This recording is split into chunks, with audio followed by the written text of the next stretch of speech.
So, Stefan Molyneux and Lauren Southern cancelled from speaking in Auckland. Pretty appalling stuff. There have been a lot of incidences over the past couple of years where I've really wanted to make a video and say enough is enough, but confidence is a factor and my lack of it always gets the better of me, and I go, nah, someone else can say it, I'll donate to their Patreon. But this is different. I'm a New Zealander, I'm a Kiwi, and this is happening here, and I don't like to see it. I don't like to see it anywhere, but oddly there is something different about when it's happening in your own country that really makes you go, whoa, enough's enough, man. So here I am saying enough is enough. This shit needs to end. And I really hope people listen to what I have to say and really think about it.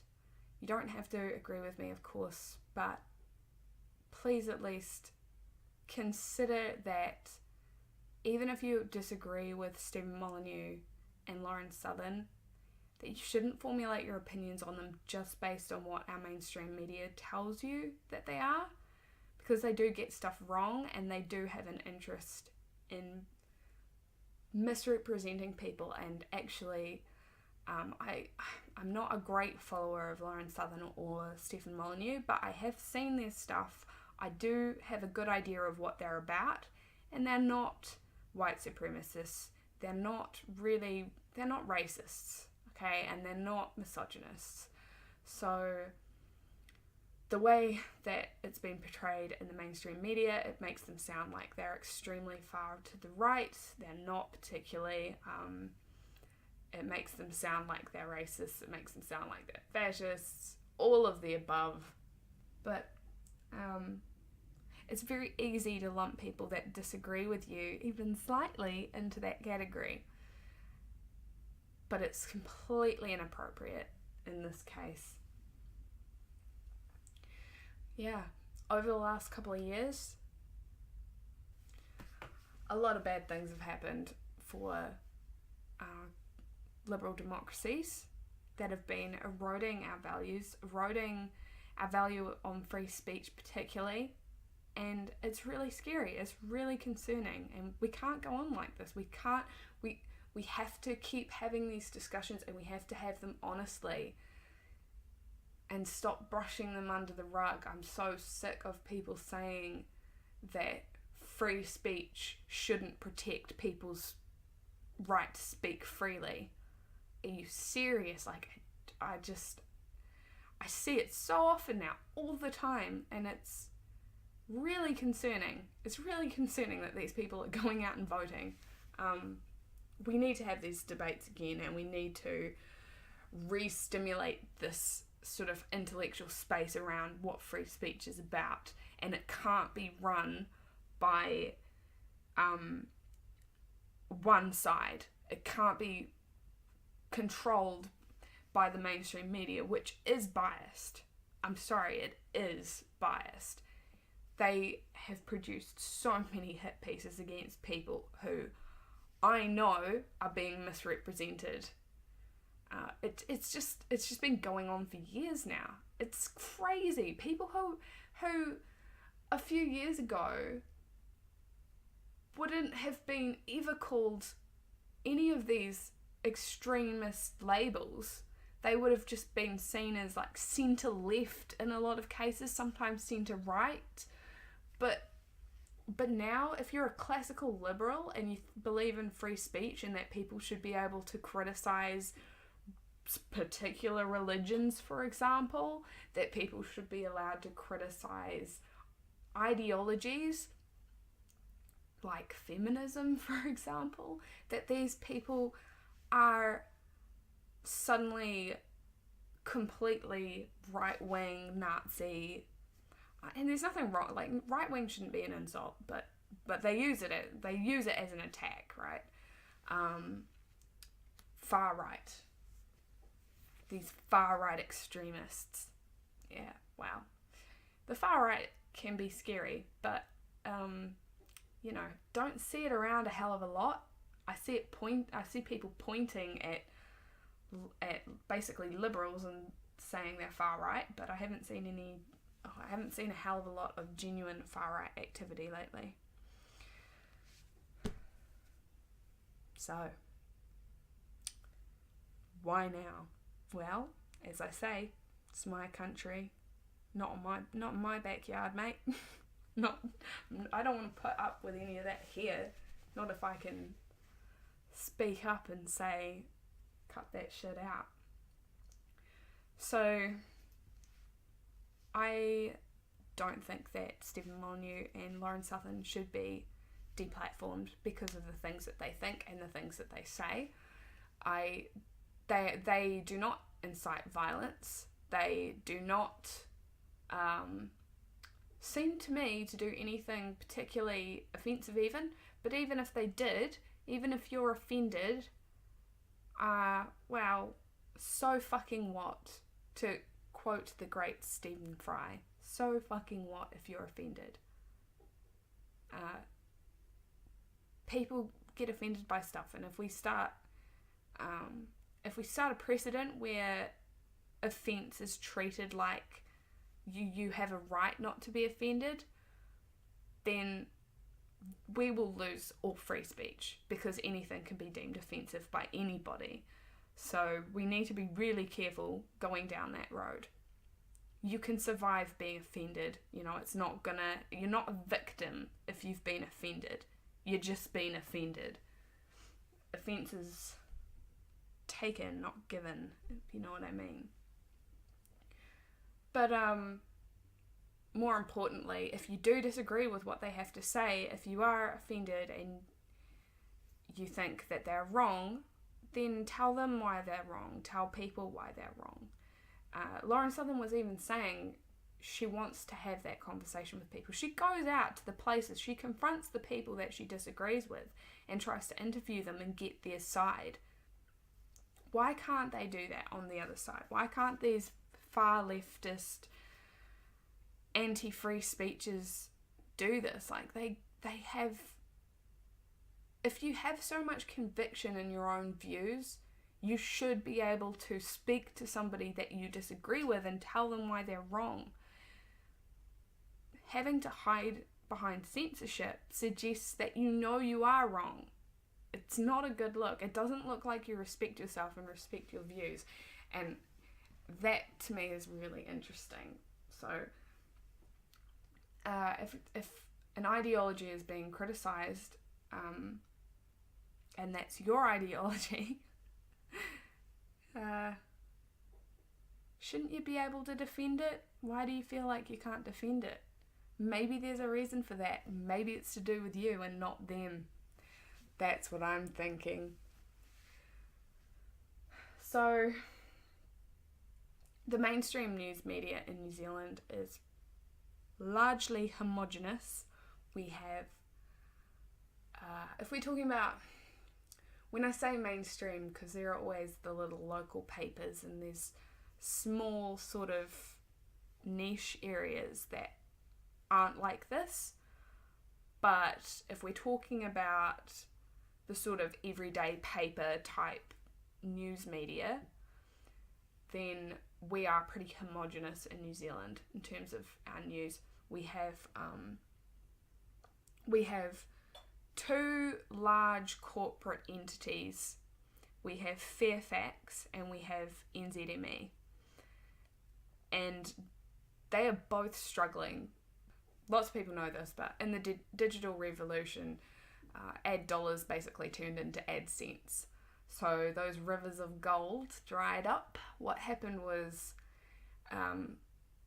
back in the old days, you'd get your paper and you'd have your paper, and advertisers would want to advertise in that paper, and because everyone would read the paper and it was such a great place to advertise, you got heaps of eyeballs on those ads. The papers could charge a decent amount, enough to fund their good quality journalism for people to take out those ads, and they were profitable. The digital revolution has changed that, because now that everything is online, people can just access what they want for free. Eyeballs are worth less now because it's easier to get them. So you can't charge a huge amount for ad space on news sites. If you do, the advertisers will say, okay, fine, I'll go advertise somewhere else where it's cheaper.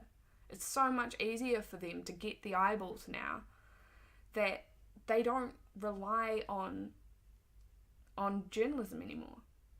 So that, as I say, the ad dollars have become ad cents, and they're not making enough money to fund good quality journalism. And you'll have noticed, you probably noticed that faith in mainstream journalism is not great at the moment. Faith in the mainstream news media is pretty bloody low. I haven't got the statistics on me, but there was something about people knowing that Donald Trump lies, but still having more faith in him than they do in the mainstream media. And rightly so. and honestly, you reap what you sow, though. I think Fairfax. So Fairfax owns stuff.co.nz. It's an Australian. It has a presence in New Zealand, obviously, but it's an Australian company. They commissioned a report. I can't remember what year. I should have researched this a bit more before making this, but this is very off the cuff. They commissioned a report before all this went down to see what the internet was going to do, like what needed to change, and whether or not this would affect their ability to create revenue from their journalism. And the report came back and it said, yeah, we need to, I can't remember the recommendations, but basically the report said, yes, the internet is going to be a massive revolution. We're going to start losing money unless we change our business model now. And the powers that be read this, they discussed it and said, throw it in the bin and just kept going as usual, because change is scary and change is hard and you reap what you fucking sow. So honestly, my sympathy is pretty limited, because they knew this was coming and they didn't act fast enough. And alternative media has adapted to the new environment. It's doing pretty well. People, it's of varying degrees of credibility, but there's no reason an alternative media source can't be as credible, if not more credible, than mainstream media. And the mainstream media has proven themselves to be wrong at times. You know, shit happens, all good, shit happens. But also to lie and to sell out, to have this incredibly incest relationship with politics and politicians. So they're trying to stay the gatekeepers, but they don't have any justification to. They're trying to convince people that they have some kind of special, that they're above the alternative media. They're not. Okay, they're not. If anything, they're below a lot of it. Not all of it, because obviously alternative encompasses all sorts of stuff, but they're not above what alternative media is capable of producing for people, and they know that. And I think that's part of the reason why they hate Stefan Molyneux and Lauren Southern. It's not just because they can create this outrage from producing articles about far-right fascists and things, like, because that is part of it. They do get more views using that kind of language, but it's also because they're attacking two large figures from the alternative media. And if you've been keeping up with what's been going on YouTube, what's been going on with the EU with Article 11 and 13, and there are heaps more examples of this, but if you've been paying any kind of attention, you know that the mainstream media and other interest groups, shall we say, have been going after the alternative media, trying to disadvantage them at every turn and giving mainstream media as many advantages as possible, because on an even playing field, the mainstream media can't compete with alternative media anymore. It just can't. Because they failed to adapt. They failed to adapt to a new environment, and the alternative media has largely been successful, except for all these bloody handicaps that they're continuously being handed. And New Zealand is particularly bad because we have, well, maybe we're not particularly bad, maybe they're all equally terrible, but to me, it's concerning that we have two major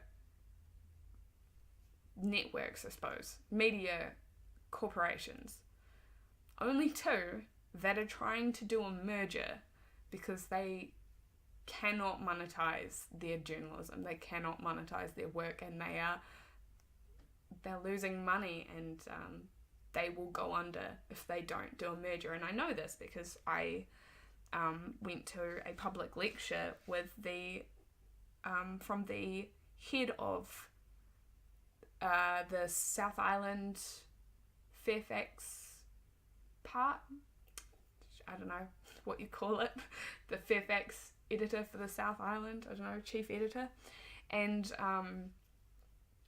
also the CEO of Radio New Zealand was there,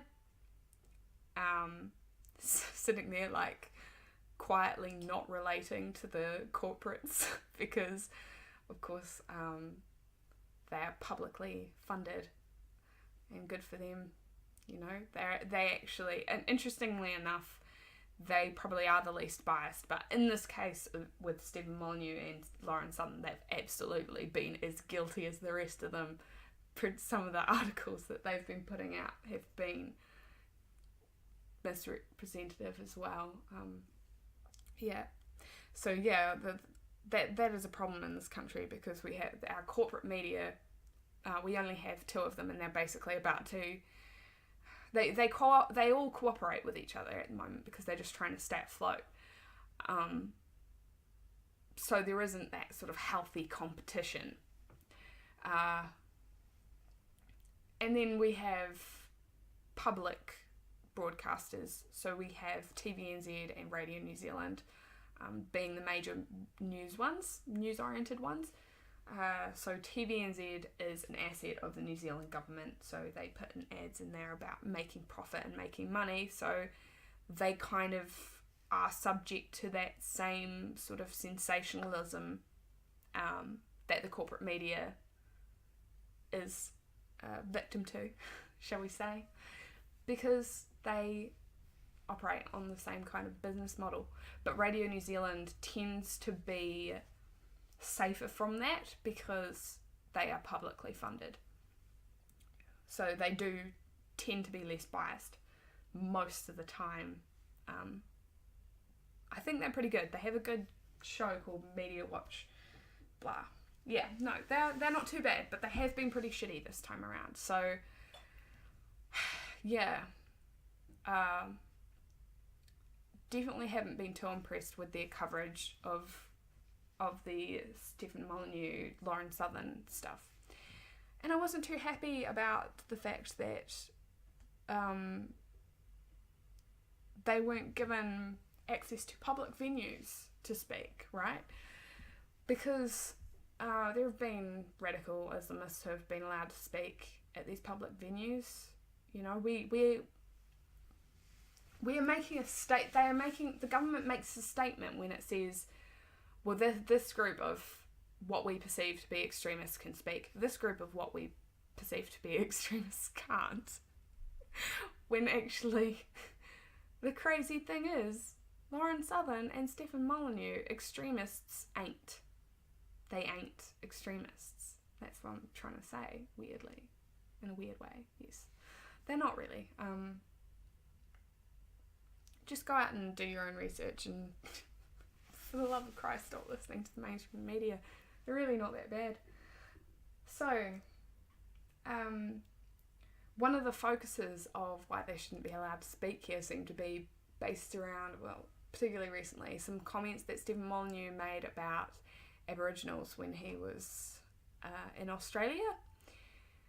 And I think that it was so easy for them to jump on that one, because in New Zealand we have a bicultural society, and we have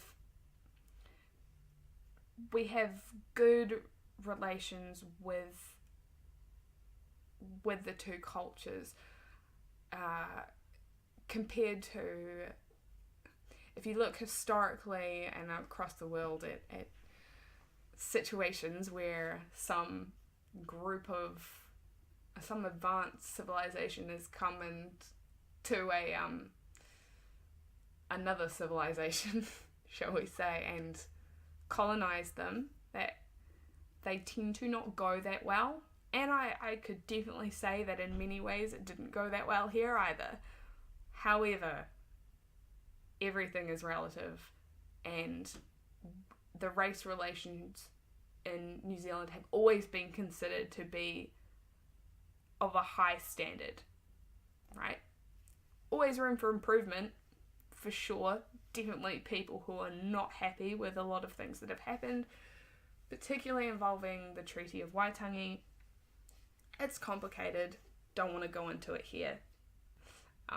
Getting upset about the way that Molyneux talked about Indigenous people in Australia is always going to resonate with New Zealanders, because we have our own Indigenous population here who we, by and large, we do care about them a lot. We care about each other here. We're very, we're pretty good.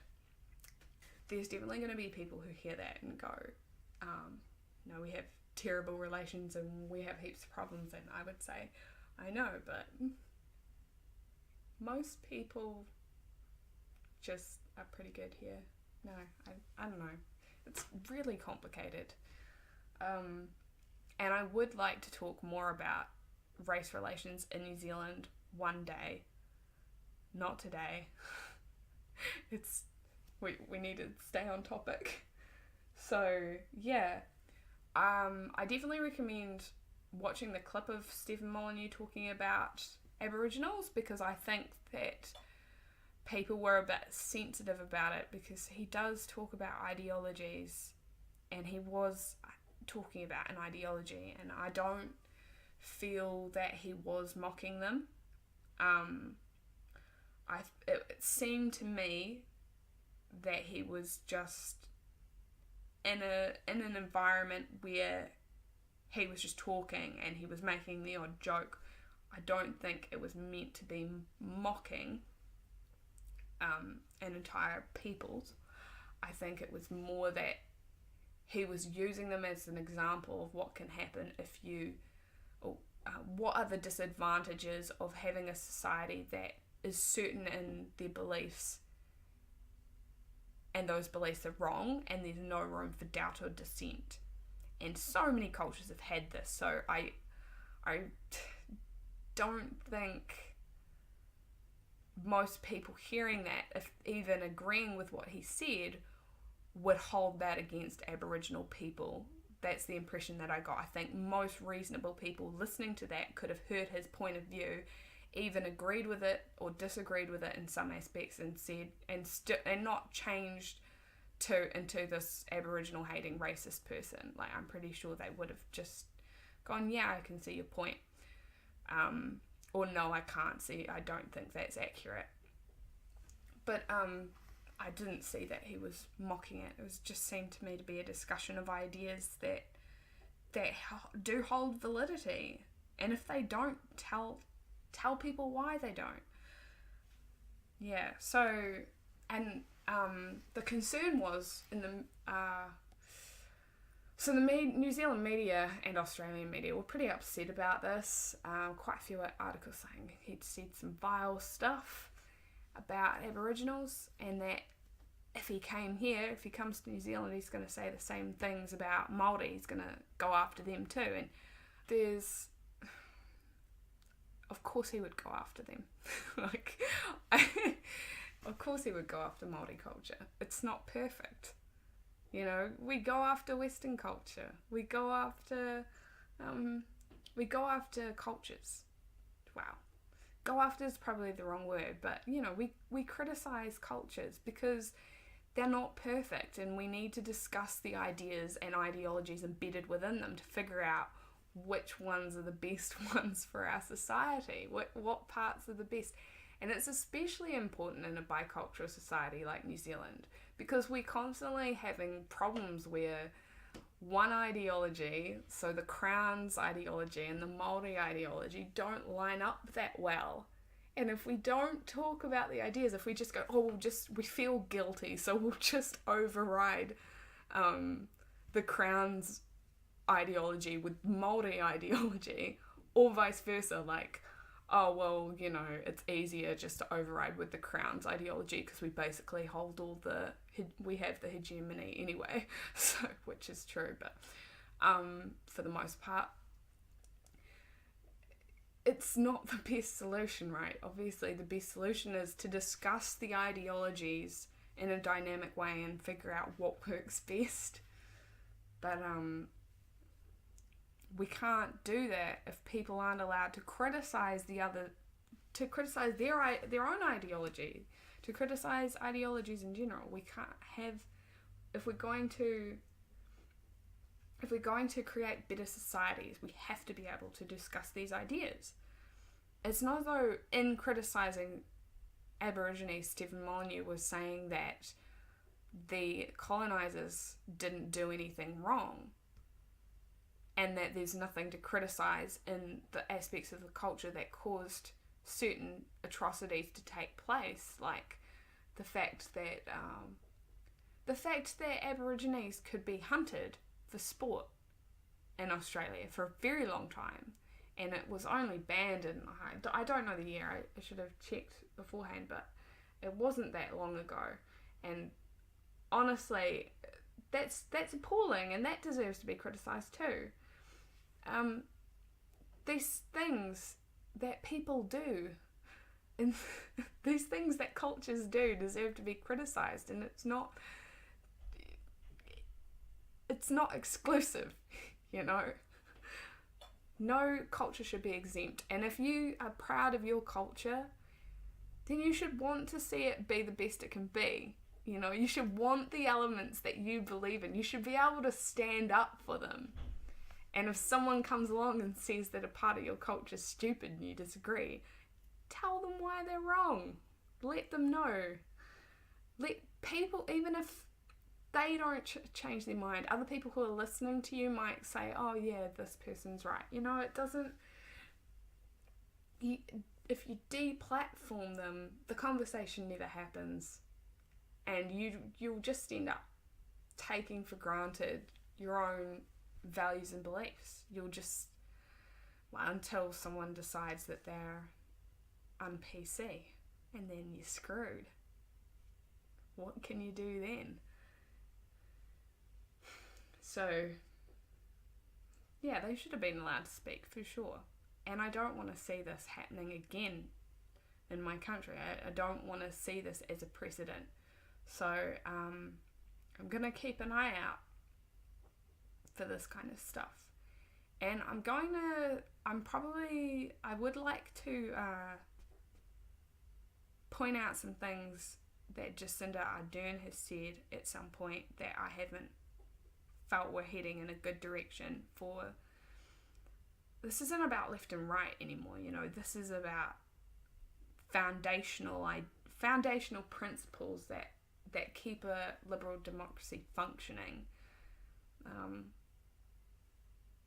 So, yeah, free debate and discussion of ideas is an incredibly important part of it. So I do want to address those things. I don't want to get into discussing little policy squabbles, small differences between the left and the right. I really don't want to get into things like the abortion discussion and things like that. Not that I don't have views on them, I definitely do. I just don't think that they are the most pressing issues as much as these are. The issues of free speech, issues of ostracizing people who think differently, and the issue of the press. The issue of the press in New Zealand is a really big problem at the moment, and it is all over the world. I don't want to see what's happening in the UK happening here. I don't want to see it happening in the UK, but there's shit all I can do about that. So, yeah, what are we going to do, team? What's next? How are we going to protect our speech? I don't know.